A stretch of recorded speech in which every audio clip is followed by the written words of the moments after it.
할렐루야. 네. 그 죽음이라는 대가 지불을 통해서 영원한 승리를 얻으신 이 예수님의 이야기는 이제 저와 여러분들의 이야기입니다. 예수님을 나의 주로 마음에 모시고 살아가는 믿음의 성도님들, 그리스도인들의 삶이 이제 이 십자가와 부활을 이 땅에서 경험하는 삶인 줄로 믿습니다.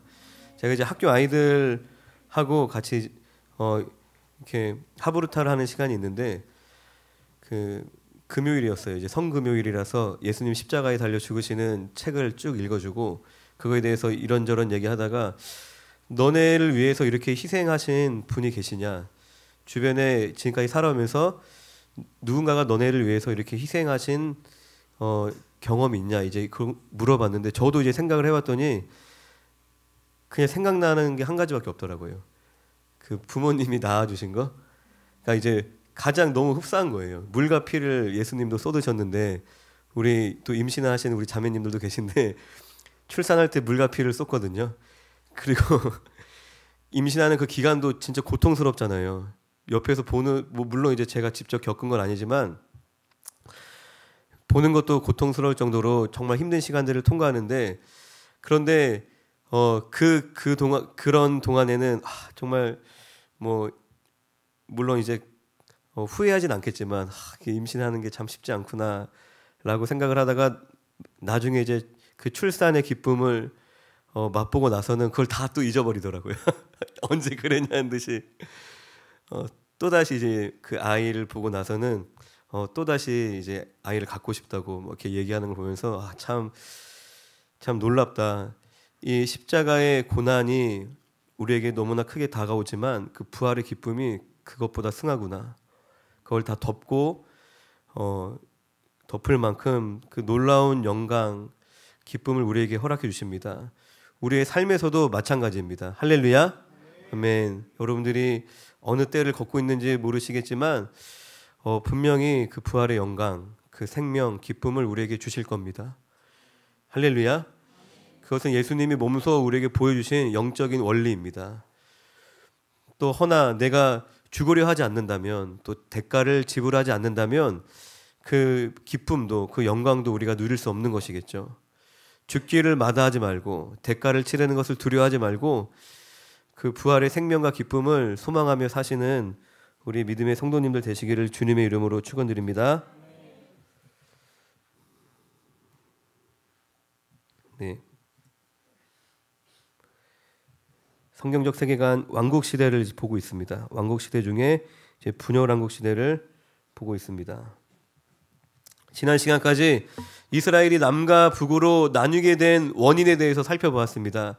솔로몬의 죄악에 대해서 살펴봤는데 하나님이 주신 그 은혜에 만족하지 못하고 땅에 목적을 두고 더 부국강병한 나라를 만들기 위해서 이방 나라들과 이방 이제 왕들의 딸과 정략 결혼을 하여서 그 이방의 우상들을 이스라엘에 들어오게 만들었던 그 솔로몬의 죄악들을 보았고요. 오늘은 이 분열왕국 시대에 북이스라엘의 왕인 여로보암과 아합에 대해서 볼 텐데 여로보암의 길, 아합의 길에 대해서 살펴보도록 하겠습니다. 그러니까 이스라엘이 남과 북으로 나눠졌지만 이 수도인 예루살렘은 남쪽에 있었습니다. 이렇게 이스라엘과 유다로 나눠졌는데 수도인 예루살렘은 남쪽에 있었고 그리고 성전이 어디 있었죠? 성전은 예루살렘에 있었죠. 그래서 절기마다 북이스라엘에 있던 사람들이 예루살렘 성전을 찾게 되었습니다. 이런 상황에서 북이스라엘의 왕인 여로보암이 한 가지 고민을 하였습니다. 이 북이스라엘의 백성들이 성전 예배를 하기 위해서 예루살렘으로 오가다 보면 그들의 마음이 남유다 쪽으로 기울어지지 않을까? 그래서 그쪽에 가서 살지 않을까? 이제 이런 염려를 했던 것입니다. 그래서 여로보암은 하나님께서 싫어하시는 종교 정책 3가지를 펼치게 됩니다. 첫 번째는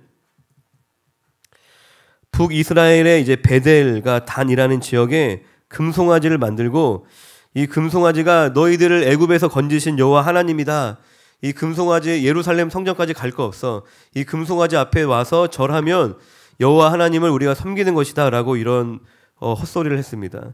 하나님은 모세에게 주신 율법을 통해서 그 어떤 형상도 만들지 말고 절하지 말라라고 엄격하게 명하셨습니다. 그런데 여로보암은 정치적인 이익을 위해서, 자신의 편의를 위해서 하나님의 말씀을 어기고 금송아지 우상을 만들어서 국가 전체가 타락하게 만든 것입니다. 그리고 두 번째는 레위 자손이 아닌 보통 백성으로 제사장을 삼게 되었습니다. 열왕기상 13장 33절을 같이 읽어보겠습니다. 시작. 여로보암이 이 일 후에도 그 악한 길에서 떠나 돌이키지 아니하고 다시 일반 백성을 산당의 제사장으로 삼되 누구든지 자원하면 그 사람을 산당의 제사장으로 삼았으므로. 아멘. 애굽에서 하나님이 이스라엘 백성을 이제 출애굽하실 당시에 10번째 재앙으로 장자의 죽음의 재앙을 허락해 주셨습니다. 그때 이스라엘의 첫 번째 자녀들도 하나님의 것으로 구별이 되었는데 이들을 대신해서 이제 레위 지파가 하나님께 드려진 족속이 되었습니다. 그래서 레위 지파는 따로 땅을 분배받지 않고 각 지파에 흩어져 살면서 이제 하나님을 섬기는, 제사를 섬기는, 말씀을 가르치는 일들을 이제 레위 지파가 감당을 했었죠. 그런데 여로보암은 레위 지파가 아닌 보통 백성에서 제사장을 세웠습니다. 그리고 세 번째 종교 정책은 이 유다의 절기와 비슷하게 자기 마음대로 또 절기를 정하는 그런 악행을 저질렀습니다. 정리를 하면 이 여로보암의 죄의 핵심은 뭐냐면 이 북이스라엘의 백성들이 남유다 지역으로 가는 것을 막기 위해서 금송아지 우상을 만들어서 그 금송아지 우상을 섬기게 한 것이, 즉 종교 혼합주의인 것이죠. 그것이 이 여로보암 죄의 핵심인 것입니다. 이후에 북이스라엘의 이후의 왕들의 죄를 지적할 때도 성경은 반복적으로 이 여로보암의 죄를 모델로 상기시킵니다. 아, 이가 여로보암과 같이 하였다. 그와 같이 하지 아니하였다. 그래서 여로보암의 길이라고 부르게 된 것입니다. 북이스라엘의 죄의 대명사가 된 것이죠. 이 여로보암의 길은 하나님을 완전히 떠난 것은 아니지만 자기의 편의와 이익을 위해서 하나님께서 지정하신 장소에서 예배하지 않고 하나님과 사람 사이에 우상을 만들어 거기에 절하게 만든 변질된 종교로 만든 것이라는 겁니다.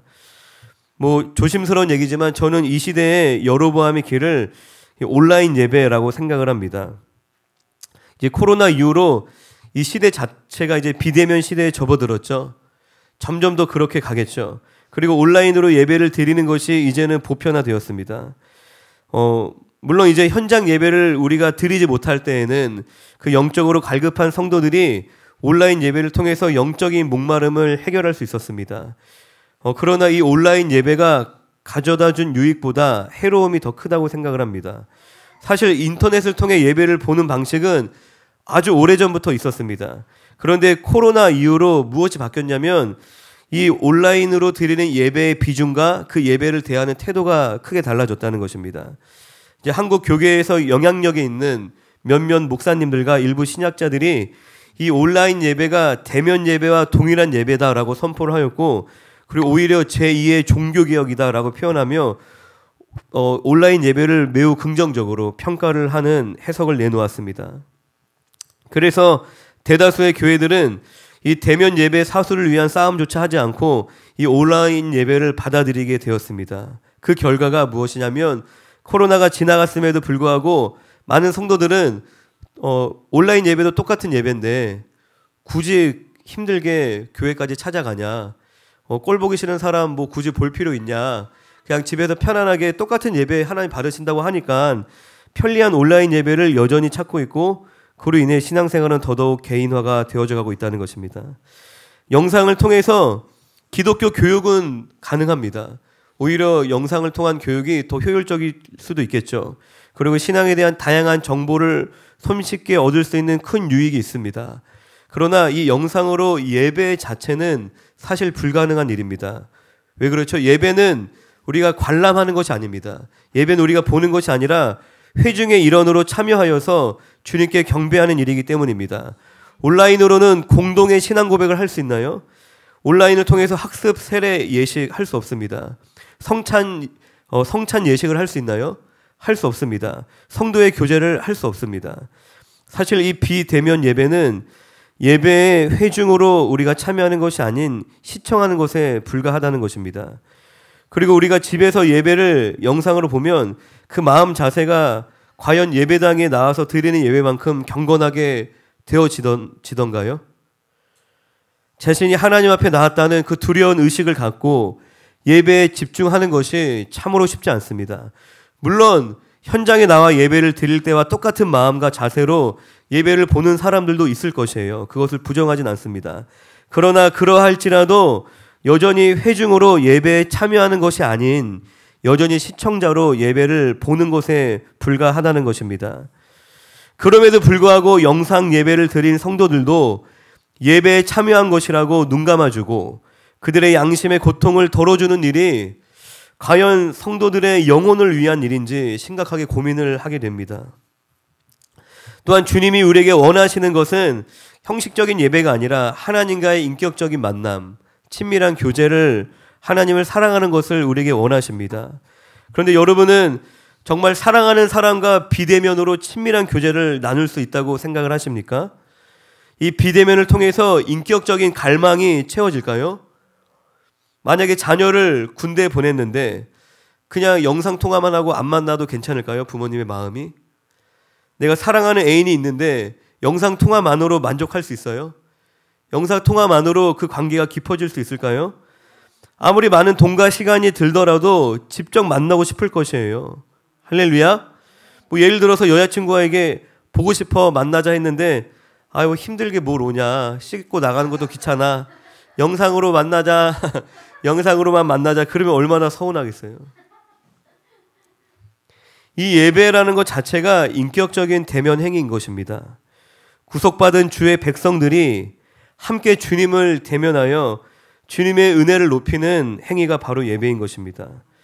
이러한 이유로 그동안 신학자들은 영상 예배, 인터넷 예배를 성경적으로 용납될 수 없는 예배, 인간의 편의를 위해서 고안된 예배, 심지어 과격하게 말씀하시는 신학자들은 영적인 매춘 행위다 라고까지 이야기를 하였습니다. 그런데 어느 순간 그 인식이 바뀌게 되었죠. 제가 이제 얼마 전에 우연찮게 제가 속한 교단의 신학교 총장님하고 다른 여러 신학교 총장님들이 모이는 자리에 가게 됐어요. 가서 이제 그분들끼리 막 얘기하는 거를 그냥 옆에서 듣다가 왔는데 그런 얘기를 하시더라고요. 우리가 이름만 대면 다 아는 여의도의 큰 교회. 예, 그 다양한 부목사님들이 계신데 그 중에 이제 유력한 분을 정부에서 이제 따로 불러갔다고 합니다. 근데 그 교회뿐만이 아니겠죠. 그러면서 정부에서 하는 그 지침들을 순순히 따라오라라고 회유를 했다는 거예요. 그렇게 하지 않을 때 이제 세금 조사를 해서 좀 불이익을 주겠다라는 얘기까지 들었다고 합니다. 물론 이제 순수한 감염 예방의 목적으로 인해서 방역의 조치를 하는 것은 너무나 필요한 일인 것이죠. 그런데 개인적으로 생각하기에는 형평성에 어긋나는 여러 지침들이 있었다라고 생각을 합니다. 뭐 비행기는 괜찮고 영화관은 괜찮은데 뭐 교회만 인원 제한을 한다든지, 그리고 의학 전문가들도 감염 경로가 불분명한데 어쨌든 그 걸린 사람이 교회를 다닌다라고 하면 교회 전수조사 들어가잖아요. 그리고 교회가 폐쇄 조치를 당합니다. 무분별하게 그 정부의 나팔수 노릇을 한 목사들과 신학자들로 인해서 성도들마저도 분별력을 잃고 영적으로 혼미하게 되었다는 것입니다. 이 온라인이라는 편리함에 중독이 되어서 이 영상을 뒤적거리다 보면 내가 속한 교회 예배만 찾는 것이 아니겠죠. 다양한 교회의 예배 영상들을 막 여기저기 접속하게 됩니다. 그리고 점점 더 개인주의적인 편리한 신앙생활로 나아가게 되면 사실 개인주의적인 신앙생활이라는 표현 자체가 모순적인 표현입니다. 신앙이라는 것 자체는 개인주의적일 수가 없습니다. 성령님은 연합의 영이시고 사랑이라는 것은 이타적인 것이기 때문에 개인주의적인 신앙이라는 것 자체가 모순적인 표현이지만 점점 그러한 신앙을 추구하면서 이 온라인 예배는 이 교회의 공동체성을 허무는 일에 큰 역할을 하였다는 것입니다. 교회의 몸과 그 몸의 지체됨이라는 인격적 관계를 허물어버리는 성도들이 그냥 지식만 늘어나고 머리만 커지게 만드는 일에 큰 역할을 하였다는 것입니다. 하나님과의 관계에서부터 자기의 편리와 이익으로 타협해 버린다면 이런 신앙인들은 삶의 자리에서 이웃을 위해 희생할까요? 빛과 소금이 되기 위하여서 헌신하지 않습니다. 이웃을 향한 사랑과 자비는 주님과의 인격적인 교제에서 나오는 열매이기 때문입니다. 주님과 인격적인 만남이 없이 나오는 도덕적인 삶은 어쩌면 바리새인들의 위선과 같은 것일 수 있습니다. 그래서 이웃에게 사랑과 자비를 베풀 수 있는, 내가 넉넉히 원수도 사랑할 수 있는 성숙한 신앙인으로 자라나기 위해선 주님과 그리고 성도들과의 인격적인 만남인 공예배가 반드시 필요한 줄로 믿습니다. 여로보암 이후로 쭉 넘어가다 보면 아합이라는 왕이 나옵니다. 밑에 이제 짧은 것이 이제 북이스라엘의 왕들의 이름인데 잘 안 보이시죠? 여로보암이 북이스라엘의 처음 왕이었는데 쭉 가다 보면 아합이라는 왕이 나옵니다. 북이스라엘은 여로보암 이후로 왕조가 여러 번 바뀝니다. 그러다가 오므리가 들어서서 예후가 오기까지 약 40년 동안 오므리 왕조가 북이스라엘을 지배합니다. 이 오므리도 매우 악한 왕이었지만 성경은 오므리보다 그의 아들인 아합에 대해서 더 많은 관심을 가지고 더 많은 분량의 성경을 기록하고 있습니다. 그 이유는 이 아합이 지금까지의 이스라엘 왕 중에서 가장 악한 왕이었기 때문입니다. 이 아합 때가 돼서 또 새로운 죄악의 길이 또 만들어지게 됩니다. 이 여로보암의 길은 혼합 종교의 죄를 지은 것으로 모자라서 이 바알을 섬기는 제사장의 딸인 이세벨을 아내로 맞아들입니다. 그래서 이 바알 숭배를 아예 공식적인 국가 종교로 만들어버려요. 하나님이 택하시고 부르셔서 제사장 국가로 세운 이스라엘이 아예 완전히 이제 하나님을 버리고 바알을 섬기기로 작정을 한 것입니다. 이런 인신제사도 막 드리고. 할렐루야. 저희는 지금 왕국 시대 중에 분열왕국 시대를 보고 있습니다. 그러니까 이스라엘의 역사 속에서 하나님을 경외한 수많은 사람들이 있었습니다.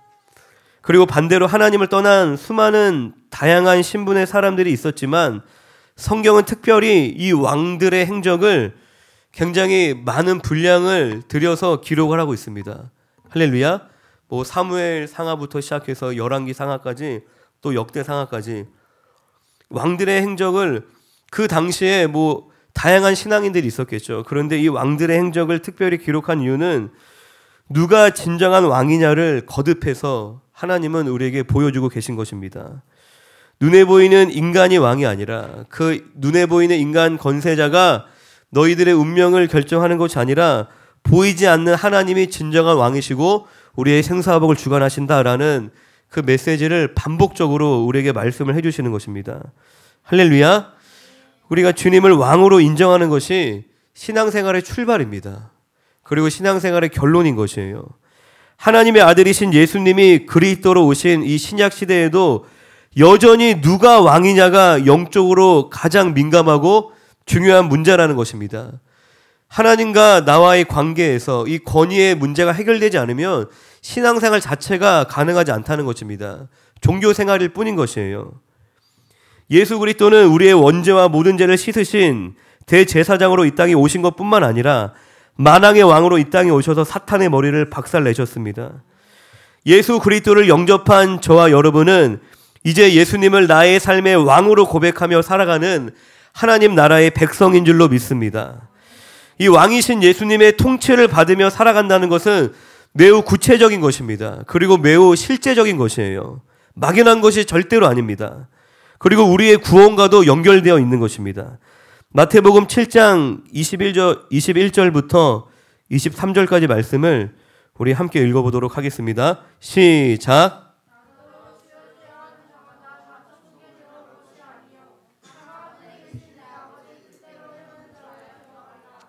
그날에 많은 사람이 나더러 이르되 주여 주여 우리가 주의 이름으로 선지자 노릇하며 주의 이름으로 귀신을 쫓아내며 주의 이름으로 많은 권능을 행하지 아니하였나이까 하리니 그때 내가 그들에게 밝히 말하되 내가 너희를 도무지 알지 못하니 불법을 행하는 자들아 내게서 떠나가라 하리라.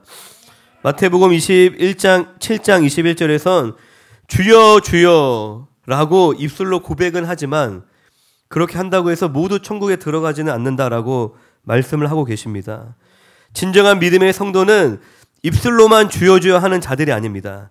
반드시 그의 삶에 죄를 통회하는 참된 회개가 있고 그리고 회개에 합당한 열매가 반드시 맺혀지는 줄로 믿습니다.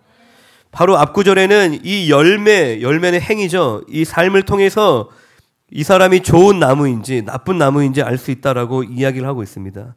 이어서 읽어보겠습니다. 시작. 좋은 나무가 나쁜 열매를 맺을 수 없고 못된 나무가 아름다운 열매를 맺을 수 없느니라. 아름다운 열매를 맺지 아니하는 나무마다 찍혀 불에 던져지느니라. 이러므로 그들의 열매로 그들을 알리라. 어떤 인간도 자신의 노력과 의지로 구원받을 수는 없습니다. 하지만 하나님께 택함받은 믿음의 성도라면 반드시 그 삶의 구원의 증거가 믿음의 열매가 반드시 나타난다라는 것입니다. 할렐루야. 근데 이것이 부담스러운 이야기가 아니에요. 너무나 당연하고 마땅한 이야기입니다. 지금 이제 대안학교에 초등학교 아이들이 있는데 부모님의 품을 떠나서 교회에 와서 거의 일주일 내내 생활을 하고 있습니다. 그런데 이 아이들이 이제 일주일 동안 교회에서 생활하면서 이들이 사용하는 언어, 그리고 행동, 생활 습관, 태도, 심지어 사고방식까지 모든 면에서 다 새롭게 지도를 받고 있어요. 왜 그렇죠? 이제 부모님의 권위를 벗어나서 부모님께서 권위를 위임해 주신 교사들의 권위 아래에서 생활을 하기 때문인 것입니다. 부모님의 권위 아래에 있을 때는 부모님의 지도를 받죠. 부모님이 하라는 대로 그렇게 생활을 하지만 이제 권위자가 바뀌었기 때문에 따라야 할 모든 것들이 다 바뀌는 것입니다. 우리가 군대 가면 어떻게 되죠 또? 군대의 법과 질서를 따라서 생활을 해야 되죠. 군대 가서 내 마음대로 막 하면 안 되잖아요. 군인으로서의 말과 행동을 철저하게 훈련을 받게 됩니다. 이와 마찬가지로 성도는 마귀의 권세 아래에서 죄의 종로로 타며 살아가다가 이제 예수님의 권세 아래에서 은혜가 왕노로 타는 삶을 이제 살아가게 되는 것입니다. 할렐루야. 그렇기 때문에 이전에는 우리가 죄의 권세 아래에서 육신의 정욕을 따라 안목의 정욕을 따라 이생의 자랑을 따라 살았는데 그래서 그로 인한 열매가 삶에 가득하였죠. 그러나 지금은 우리의 권위자, 우리의 통치자가 바뀌었기 때문에 우리의 삶의 열매도 새롭게 되는 줄로 믿습니다. 할렐루야. 이 예수님의 권세는 우리를 살리는 권세요, 우리를 자유케 하는 권세요, 우리를 이기게 하는 권세인 줄로 믿습니다. 그리고 우리가 칠흑 같은 어두운 인생길을 걸어갈 때에 밝은 빛이 되어주시고 자기 자신보다 우리를 더 사랑하시는 그 하나님이신 줄로 믿습니다. 그래서 예수님의 권위 아래에 있는 것이 우리에게 부당하거나 불행한 일이 절대로 아니고 이 세상에서 가장 행복한 길이 우리가 예수님의 통치 아래에 있는 것입니다. 우리가 하늘나라 천국 막 그리워하잖아요. 갈망하고. 그리운 건 아니죠. 가본 적이 없으니까. 갈망하고 꿈꾸는데 우리가 그분의 권위 아래 통치 아래에 있는 것이 그분의 나라 안에 있는 것입니다. 그런데 마귀는 그 권세가 깨어졌지만 지금도 성도들에게 거짓말을 해서 우리가 행복해지는 유일한 길인 이 예수님의 권세를 누리지 못하게 한다는 것입니다. 그 마귀가 하는 방법이 무엇이냐면 이 권위라는 것 자체에 반감을 심어주는 것이에요. 그리고 권위자를 불신하게 만드는 것입니다. 그 작업은 아주 어린 시절부터 그 한 사람의 인생에 차근차근 진행이 됩니다. 할렐루야. 그리고 이 시대를 통해서 집단적으로 이루어지기도 합니다. 어린 시절에 권위자로부터 올바른 케어를 받지 못하게 되면 어린 시절에 경험하는 권위자는 부모님이죠. 원할 때 적절한 어떤 케어가 이루어지지 않고 권위자로부터 어떤 상처를 막 받는 그런 경험들이 반복되다 보면 권위자를 신뢰하는 것이 정말 어렵습니다. 그렇게 하고 싶어도 안 되는 거예요. 권위자에게 쉽게 마음을 열지 못하고 심지어 권위자에게 이유를 알 수 없는 반감들로 인해서 권위자를 수시로 대항하고 권위자를 무시하고 인정하지 못하는 태도를 가지게도 되는 것입니다. 왜냐하면 권위 아래에서 보호를 받으며 사랑을 받으며 순종한 경험이 없기 때문입니다. 그래서 권위라는 것 자체를 이해하지 못하는 것이에요. 그냥 내 마음대로 살아가는 것에 이미 너무나 익숙하게 길들여져 있습니다. 항상 권위자는 있었죠. 선생님도 있고 부모님도 있고. 근데 눈치만 보고 내가 마음을 다해 순종해 본 경험이 없는 거예요. 권위자의 보호를 받고 내가 그분을 신뢰해 본 경험이 없기 때문에 항상 그러한 상황 가운데 놓여져 있어도 내가 내 마음대로 그냥 요리조리 피하면서 그렇게 살아왔다는 것입니다. 권위자는 단지 내 마음대로 사는 것을 방해하는 성가신 존재에 불과한 것입니다. 그리고 지금 시대는 총체적으로 모든 영역에서 권위가 무너져 가고 있습니다. 학교는 이미 난리 났죠. 학생들의 교사를 막 신고하고. 그런데 교사가 얼마 전에 이제 어느 사모님 이야기하시는 걸 들었는데 선생님이셨다 하더라고요. 지금은 사모님이신데 중고등학교 선생님을 오랫동안 하셨는데 그분이 선생님을 하실 당시는 이제 좀 오래 전인데 3월 달에 아이들을 잡지 못하면 교육 자체가 안 된대요. 그래서 3월 달에 아이들을 아예 반 죽여놓는다 하더라고요. 여자 분이신데 그때 이제 확 잡아놓고 이제 조금씩 풀어주면서 이렇게 해주면 아이들이 행복해 하는데 아예 잡히지 않은 상태에서는 그냥 서로가 불행하다는 거예요. 교육은 아예 교육대로 되지 않고 아이들은 그냥 엉망진창이 돼버린다. 교사 학생을 다스리지 못하면, 교사의 권위가 서지 못하면 교육 자체는 아예 불가능하다는 것입니다. 부모의 권위도 지금 위협받고 있습니다. 제가 최근에 이제 대안학교를 하면서 경찰들도 많이 만나고 학교에도 여러 번 왔다 갔다 하면서 그 선생님들하고 이야기를 했는데, 물론 이제 공무원분들이 나라를 위해서 정말 수고하시고 애쓰시면서 이제 위정자들을 위해서, 항상 권세자들을 위해서 우리가 기도를 해야 되는데, 그 선생님들의 이제 모습에 좀 되게 많이 당황했어요. 저희 이제 학부모 중에 탈북민 어머님이 있는데 아이가 8살이지만 아직 말이 어눌하고 그리고 이제 본인이 또 아이도 출산한 지 얼마 안 됐고 아이를 정상적으로 등하교를 시킬 수 없고, 그래서 이제 대안학교에 보내고 싶다 했는데 무조건 안 된다, 신고하겠다. 그래서 그 탈북민이 이제 그렇게 얘기하신 거예요. 우리 아이가 데려가서 보여드리고 이러이러한 지금 상황이 있다. 학교에 보내면 책임질 수 있냐? 도라는 말이 책임질 수는 없다. 그거는 당신이 알아서 하고 어쨌든 무조건 보내라. 정말 황당한 거. 학교에서 아기를 낳아준 것도 아니고 책임질 것도 아닌데 이제 그러한 이야기들을 하더라고요. 그리고 제가 홈스쿨링 한다고 하니까 막 이것저것 막 물어보는 거예요. 아이가 뭐 교육은 어떻게 받고 있고, 그리고 뭐 아이를 막 평가하더라고요. 막 수학 문제 뭐 5 더하기 8은 뭐야? 막 그런 물어보면서, 그래서 이제 왜 그렇게 하냐면은 트집을 잡으려고 하는 거예요. 정상적인 교육을 받고 있지 못하다 하면은 이제 아동 폭력, 아동 학대 쪽으로 이제 연결을 시켜서 아이를 이제 뺏어가려고 하는 거예요. 그래서 막 내 자녀를 막 빼앗길까봐 막 두려운 거예요. 막 그 자리에서. 아직까지 이제 부모가 주장을 하면 원하는 교육을 시킬 수 있습니다.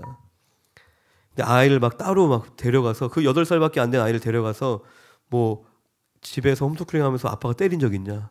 막 그런 걸 물어보는 거예요. 근데 다행히 예율이는 똑똑해서 아빠가 폭력을 행사한 적은 제가 잘못해서 매 맞은 적은 있는데 아빠가 저에게 폭력을 행사한 적은 한 번도 없다고 그렇게 얘기를 했다 하더라고요. 얘 차이는 그냥 무조건 그런 적 없다고 무조건 그런 적 없다고 이제 얘기를 하고, 그러니까 그런 상황들이 이 부모의 권위도 위협을 받고 있는 시대구나. 이제 이런 시대라는 것이죠. 그리고 국가의 권위도 흔들리는 시대입니다. 애국심, 나라에 대한 충성 이런 건 옛날 이야기고, 권위, 질서, 순종 이런 말을 하면 뭔가 시대에 뒤떨어진 꼰대들이 사용하는 언어가 되어져 버렸습니다. 교회도 마찬가지죠. 이 언론을 통해서 최근에는 나는 신이다 그런 영화가 나왔다고 하는데, 교회에 대한 부정적인 면들만 더 부각이 되고 고발이 되면서 목사는 모두 성범죄자, 모두 사기꾼처럼 보는 분들까지도 생겼다고 합니다. 과거에는 교회 안 다녀도 목사님이라고 하면은 그래도 훌륭한 일 하시는구나, 성직자라는 개념을 가지고 존중을 해드렸는데 지금은 목사 하면은 성범죄자, 목사 사기꾼인가 막 더 신뢰를 못한다는 거예요.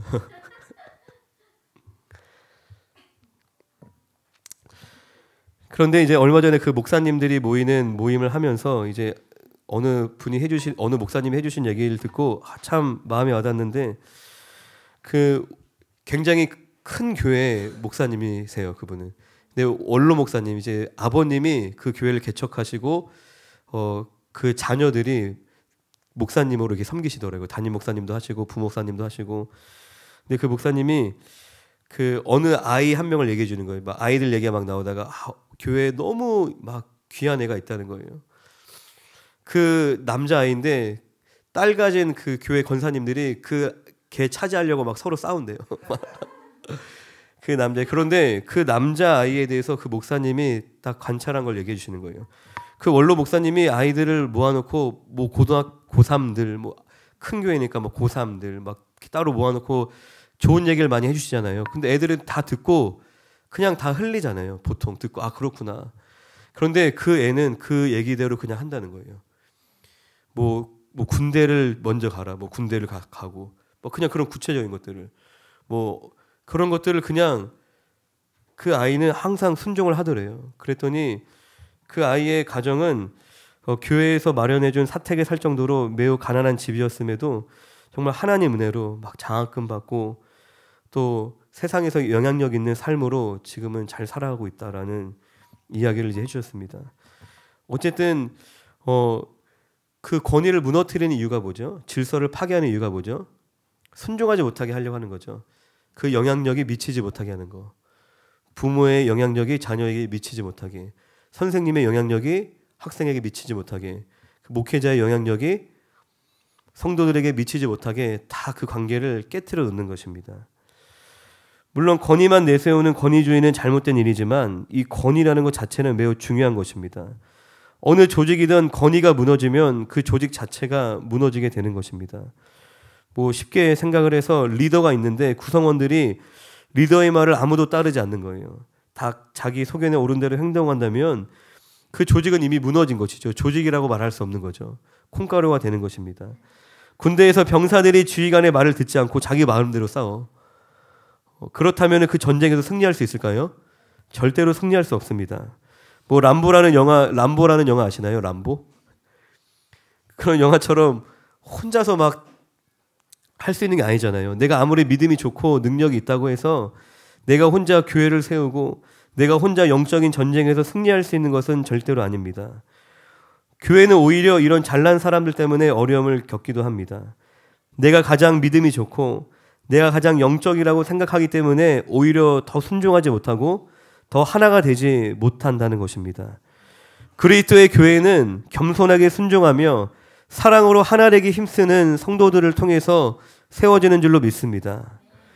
그런데 얼마나 죄인들이 모순적이냐면 이 권위자로부터 권위자에게 순종하고 싶진 않아요. 그 권위를 인정하고 싶진 않으면서 권위자로부터 오는 혜택은 받고 싶어 한다는 것입니다. 할렐루야. 뭐 국가에 대한 의무는 이행하지 않으면서 막 권리는 찾으려고 하고 그런 거 있잖아요. 그리고 자녀가 부모의 말씀에 순종하진 않으면서 부모의 도움은 받고 싶어. 내 필요한 것들은 부모로부터 얻어내고 싶은 거예요. 그런데 부모님이 말씀하시는 거 듣고 싶진 않고 인간이 이렇다라는 것입니다. 왜 그러죠? 내가 내 삶의 주인, 내가 내 삶의 주권자로 사는 것이 너무나 익숙하고 그것이 죄의 뿌리가 되기 때문인 것입니다. 그렇게 내가 내 삶의 주인이 되어 살아가면 그 이외의 모든 것들은 다 나를 위해 이용할 대상으로밖에 안 보이는 거예요. 그게 친구도 다 이용할 대상이고 나를 위해서. 헌신이라는 건 없는 겁니다. 심지어 애인도 그리고 내 직장도 교회도 가정까지도 자신의 필요를 채우기 위해서 찾았기 때문에 이용 가치가 없어지면 그냥 헌신짝처럼 언제든지 버려버리는 것입니다. 우리가 하나님의 은혜 안에 사는 이 비결도 하나님의 권위 아래에서 우리가 겸손할 때 우리가 이 풍성한 은혜를 누리며 살아갈 수 있는 줄로 믿습니다. 야고보서 4장 6절을 같이 읽어보겠습니다. 시작. 그러나 더욱 큰 은혜를 주시나니 그러므로 일렀으되 하나님이 교만한 자를 물리치시고 겸손한 자에게 은혜를 주신다 하였느니라. 할렐루야. 하나님의 권위는 눈에 보이는 권위자를 통해서 나타납니다. 그리고 성도가 이 눈에 보이는 권위자에 순종할 때에 하나님의 은혜가 머무는 겸손한 심령이 되는 줄로 믿습니다. 그런데 우리가 권위에 순종함으로 그리스도의 통치 안에서 이 풍성한 은혜를 누릴 수 있는데, 많은 성도들이 은혜를 받는 포인트를 잘못 찾는 경우가 굉장히 많이 있습니다. 뭔가 분위기가 성당처럼 거룩해야지 은혜가 될 것 같아. 찬양팀의 악기가 막 화려하고 음악이 감동이 있어야지 뭐 은혜가 될 것 같아. 무대 조명도 잘 되어 있어야지 은혜를 받을 수 있다라고 생각을 한다면, 그러면은 방송국에 가면 가장 많은 은혜 받을 거예요. 얼마나 시설이 잘 돼 있어요. 무대도 잘 돼 있고.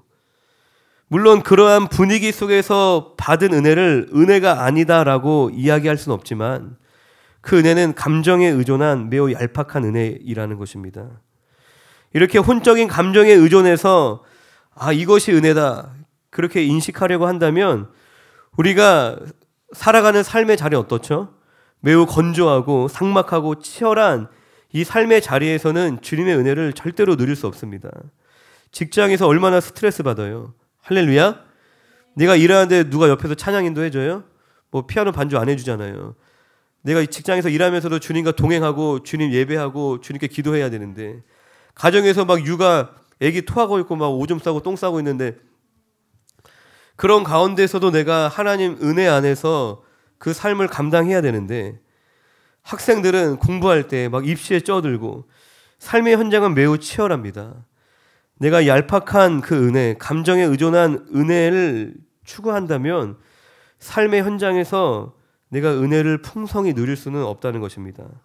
그러나 성도가 왕 대신 예수님 앞에 자신을 깨트리고 회개하고 또 순종함으로 겸손한 심령이 되었을 때에 부어지는 그 은혜는 외부의 분위기와 상황과 상관없이 우리 깊은 내면에서부터 차오르는 감격과 평안이 있는 줄로 믿습니다. 내가 어떤 어렵고 힘든 상황 가운데 있어도 빼앗길 수 없는 그 상황들을 넉넉히 이겨내게 하는 그 충만한 은혜가 우리 심령 깊은 곳에서 차오르는 줄로 믿습니다. 할렐루야. 자기가 주인 되어 평생을 살아온 죄인이 이러한 겸손한 심령에 부어주시는 은혜를 쉽게 경험할 수 없습니다. 그리고 이 겸손한 심령에 부어지는 이 은혜는 또 쉽게 빼앗기는 은혜도 아닙니다. 누가 뺏어갈 수도 없어요. 할렐루야. 마치 연인들 간에 이제 경험하는 그 설레임이라는 것은 매우 달콤하지만 깊이가 없습니다. 연애 다들 해보신 분들은 그런 경험하셨잖아요. 그냥 썸이라고 하나요? 뭔가 설레고 궁금하고. 그런데 오랜 세월을 함께한 부부가 느끼는 그 사랑은 그 설레임과 차원이 다릅니다. 깊이가 다르다는 것입니다. 세월의 풍파를 함께 견디고 또 서로에 대한 이따금씩 서로에 대한 실망감과 그 미움들이 찾아왔을 때 그것들을 반복적으로 또 이겨내며 다시 용서하고 다시 사랑하기를 반복하며 생겨난 이 깊은 신뢰와 유대감은 절대로 연인들 간에 경험할 수 있는 그러한 것이 아닙니다. 하나님은 사랑하는 성도 믿음의 자녀들과의 관계가 그런 얄팍한 관계가 아니라 단단한 깊은 돈독한 관계가 되기를 원하시는 줄로 믿습니다. 그래서 우리에게 고난을 주시는 거예요. 우리 괴롭히시는 게 아니라 하나님과 더 깊은 단단한 그 누구에게도 빼앗길 수 없는 은혜를 우리에게 누리게 하시려고 우리에게 십자가를 요구하시는 겁니다. 그런데 우리는 그 고난이 힘들기 때문에, 순종하는 것이 어렵기 때문에, 회개하는 것보다 죄를 사랑하는 것이, 죄를 즐기는 것이 더 좋기 때문에 그러한 은혜보다 그냥 얄팍한 감정적인 은혜를 더 갈구한다는 것입니다. 제가 잘 아는 찬양 사역자분이 계신데, 그분이 이제 막 그냥 하루 온종일 예배 드리는 그러한 교회에서 사역을 오랫동안 하셨어요. 거기서 이제 풀타임으로 사역을 하셨는데 어느 날 전화가 오셔서 저에게 이제 이런저런 고민을 나눠주셨습니다. 함께 섬기는 이제 사역자들 있잖아요. 하루 온종일 예배 드리니까 혼자서 못하죠. 여러 예배 인도자들, 예배자들이 하루 종일 예배를 드리면서 하나님의 임재를 갈구하지만 그 이후의 삶에서의 모습에 많은 시험이 든다는 거예요. 그런 얘기를 저한테 해주더라고요. 그러니까 신령한 찬양과 뜨거운 기도의 자리에서 많은 영적 체험을 한대요. 그리고 막 눈물의 회개가 터져 나오는데 실상 그들의 삶을 보면 거룩을 위한 몸부림이 없다는 것입니다. 예배의 자리에서 경험하는 충만한 임재와 신령한 체험에 만족해버리고 자기의 옥합을 깨트리는 그 헌신과 순종의 삶을 찾아보기 힘들다는 것입니다. 할렐루야. 신령한 찬양과 뜨거운 기도가 나쁘다는 것이 절대 아닙니다. 아무 의미가 없다는 것도 아니죠. 그것부터 시작되는 것이죠. 저도 이제 찬양하거나 기도할 때 정말 뜨겁게 하는 것을 좋아하고 임재가 있는 신령한 분위기의 찬양을 매우 좋아하지만 중요한 것은 그것이 기독교 신앙의 본질은 아니라는 것입니다. 할렐루야. 진정한 부흥은 그 열광적인 단번에 예배를 통하여 오는 것이 아닙니다.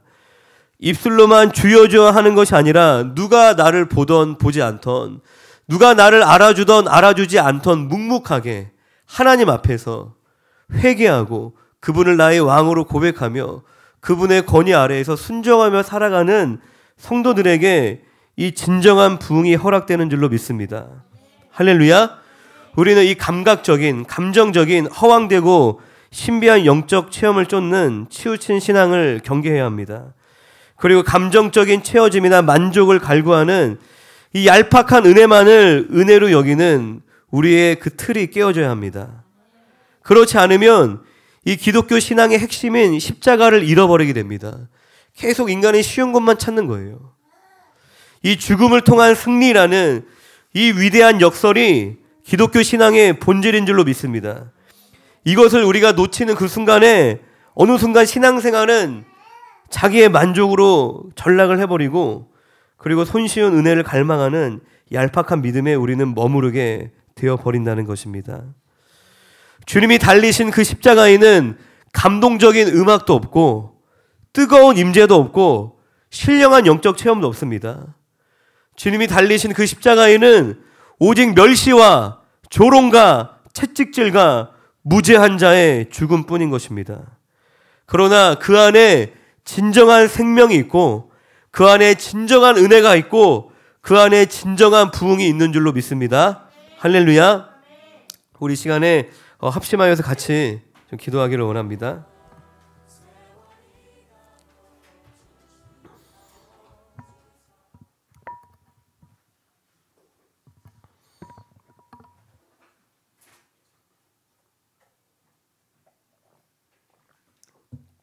제가 오래 산 건 아니지만 목회를 하다 보니까 다양한 분들을 만나 뵙게 되고 그리고 내 자신을 봤을 때 이 고난을 많이 통과한 사람들은 그게 보이더라고요. 그분의 성품에서.